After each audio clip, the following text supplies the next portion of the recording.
গ্রামের মানুষের ঠান্ডা গরম বলতে কিছুই হয় না, মানে হচ্ছে দেখেন এখন হচ্ছে 5টা বাজে, আর এই 5টা বাজার সময় মিম হচ্ছে ভাত রান্না করেছে, এখনো ঠান্ডা লাগেনি। কি যে রান্না হচ্ছে আজকে? আজকে সিম আলু ভাজি করেছি। সিম আলু ভাজি? আমাদের হ্যাঁ, গাছের সিম না কিনে আনছিলাম? আমাদের আমাদের গাছেরই সিম। গাছেরই সিম। হ্যাঁ।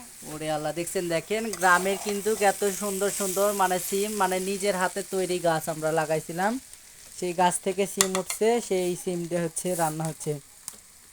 আর আজকে 2 চুলাতে দিছে? হ্যাঁ, ও, একসাথে ভাত হয়ে যাবে তাই। ও একসাথে ভাত তরকারি হয়ে যাবে।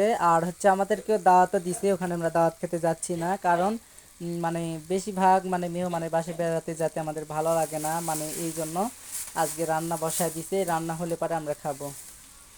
তাহলেও তাড়াতাড়ি রান্না করো, এরপরে কিছু আছে না একটাই খালি? না, কিছুই নাই।